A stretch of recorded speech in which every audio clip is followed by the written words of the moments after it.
Ngayong gabi lamang, lumabo na po sa higit 500 ang nasawi sa Iran dahil pa rin yan sa walang patid na missile attack sa kanila ng Amerika at sa Israel. Marami na rin ang nasawi sa mga iba pang nadamay na bansa sa Middle East. Pero sabi ng Amerika, posibleng tumagal pa ang kanilang military operations sa Iran. Nasa frontline ng balitang yan si Rainiel Pawid.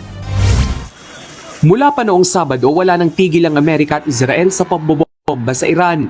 Ilan sa mga naaktuhang tinamaan ng airstrike ang broadcasting headquarters na ito sa Tehran.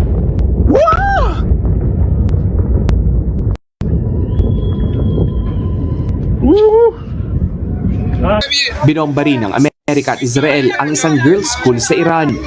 Mahigit 100 sibilyan at batang mag-aaral ang namatay. Maraming lugar din sa Tehran ang tinamaan, ang Iranian Ministry of Intelligence, pati na ang Presidential Office. Ngayon, halos buong lugar sa Iran ang nagmistulang abo at bato dahil sa mga airstrike. Matapos ang pag-atake, mismong Amerika pa ang naglabas ng mga video ng aktwal na pagtama ng kanilang missile sa Iran. Ilan sa mga ito ang tinamaang jet fighter. Napatay rin ng Amerika at Israel ang Supreme Leader ng Iran na si Ali Khamenei. Nadamay rin ang kanyang anak na babae at apo. Kaliwat kanan na rin ang mga litrato ni Khamenei sa Iran bilang pagluksa. Ayon sa Israeli Army, 40 senior officials ng Iran ang nasawi. Kaya bilang ganti sa Amerika at Israel, nagpakawala rin ng missile ang Iran. Oh my God! Yo! Yo! Yo! Yo! No way! Tumama yan sa Jerusalem,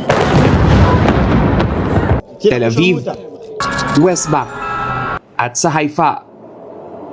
Sinubukan niyang harangin ng Israel gamit ang Iron Dome. Natanaw pa sa langit ang ilang missile fragments. Pero nakalusot pa rin ang mga ito at tumama sa lupa. Kaya nawasak at nasunog ang ilang gusali. Hanggang ngayon, maya't maya pa rin naririnig ang sirena sa Israel para balaan ang mga residente sa banta ng missile attack. Bukod sa Israel, nadadamay rin ang iba pang mga bansa, gaya sa United Arab Emirates, partikular sa Dubai, kung saan dumagundong ang pagsabog ng drone sa isang luxury hotel. Oh God. Nagbagsakan din ang missile maging sa Dubai Airport. Ganyan din ang eksena sa Abu Dhabi, Mapa Airport hanggang Pantalan.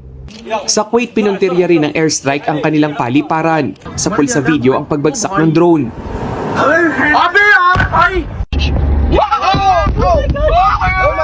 Inatake rin ng missile ang US military base malapit sa Manama, Bahrain.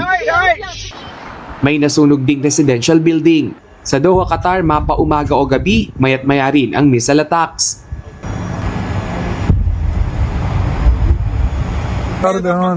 Rumesbak naman laban sa Israel ang militanteng grupong Hezbollah na suportado ng Iran. Gumanti rin ang Iran maging sa mga base militar ng Amerika sa Middle East. Noong nakaraang taon lang nang mangako si US President Donald Trump na hindi sila magsisimula ng gyera. Pero gate niya, layunin ng ginawang pambobomba ng Amerika na sugpuin aniya ang mga armadong grupong sinusuportahan ng Iran at pigilan ang pagkakaroon nito ng nuclear weapon. Our objective is to defend the American people by eliminating imminent threats from the Iranian regime. We are going to destroy their missiles and raise their missile industry to the ground. It will be totally, again, obliterated. Base sa report ng Al Jazeera, mahigit 200 na ang nasawi sa Iran. 9 sa Israel, 3 sa UAE, habang 2 sa Iraq at 1 sa Kuwait. Nasawi rin ang 3 US service member.